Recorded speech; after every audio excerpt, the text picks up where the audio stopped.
Do you want to know more about the toughest motorcycle race in the world? C'est Dakar. Catch you inside.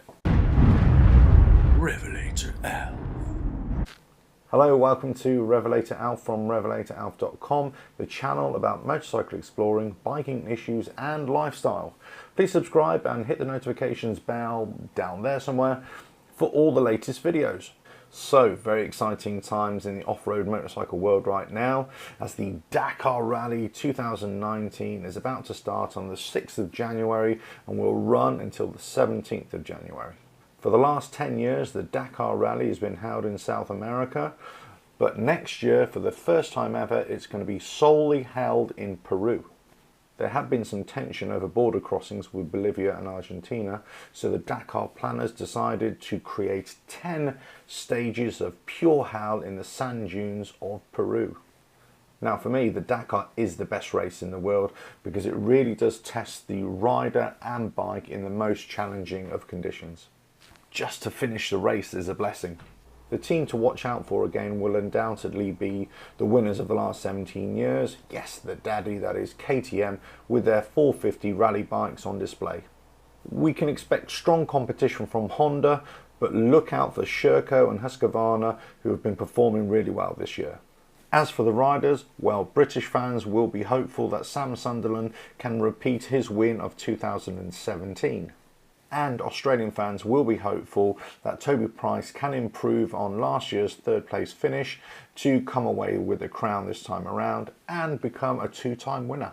However, my tip is going to be Argentina's Kevin Benavides, who finished very strong in second place last year and poses the greatest threat to the KTM dominance. Of course, the Dakar is not only about motorcycles, it's about cars, trucks, quads, SXSs or side-by-sides, but in the motorcycle category is where the most drama is likely to be found, especially in the sand dunes.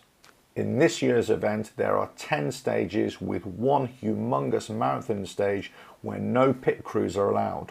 That means that riders have to make their own repairs and preparations for the next stage. There will also be 2 rest days, and they'll need it considering the distances and conditions they'll be travelling in. The total distance will be 3,100 miles with 1,900 miles on special timed stages and another 1,200 miles on non-race travel in between the stages. So here's a question for you. Which team and rider will win the Dakar 2019? Please leave your comments below with a prefix Dakar. Last year's winner, Mateusz Walkner, will also be trying to get onto the winner's podium, and he'll be hoping that his consistency will prove successful once again. The Dakar is a true test of endurance, stamina, skill, and not forgetting luck. Each year there are riders that are tipped to do great things or even start out in top form. But one mistake, one crash, a mechanical problem, and it's game over in a blink of an eye.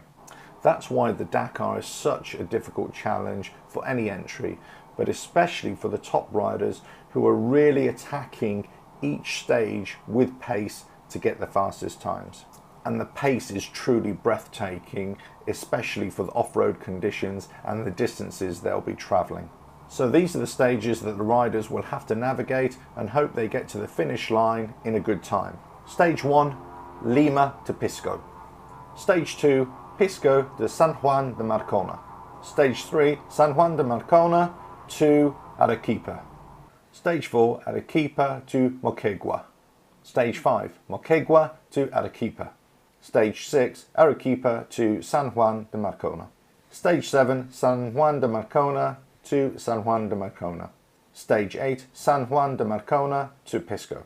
Stage 9, Pisco to Pisco. And Stage 10, Pisco to Lima.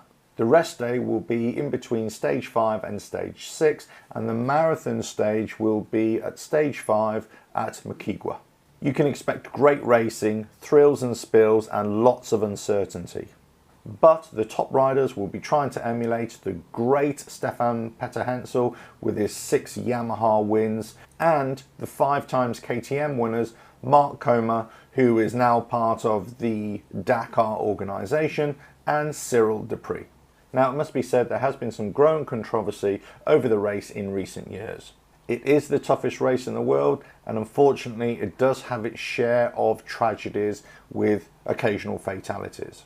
However, this is the ultimate challenge for all entries, and whilst the Dakar organisation have safety as their #1 concern, and they are a well-oiled machine in terms of organisation, structure and emergency response, it is not a race without considerable risk for the riders, which they are fully aware of too, of course. There has also been a growing call for the race to return back to North Africa or possibly even relocate to another part of the world. Whilst there are no definite plans to relocate at the moment, the growing frictions in South America may mean it does relocate in the near future. So here's a question for you. Do you think the Dakar race should return to North Africa or should be moved to another part of the world? Please leave your comments below with the prefix Dakar. Well, as you might have gathered, I can't wait for my favourite race of the year to commence. C'est Dakar! If you like this video, please give it a thumbs up and leave comments below on your thoughts on this year's Dakar and the future of it too. Do you think it's the toughest motorcycle race in the world? Or is there another? Like the Isle of Man TT? Does that surpass it? Also, please subscribe to the channel and hit the notifications bell for all the latest videos. And if you can share the video across all your social media, that'd be really appreciated. Check out the description, homepage and website for all my social media links, and look forward to hearing from you soon. Catch you on the next video, whenever that is. Cheers now.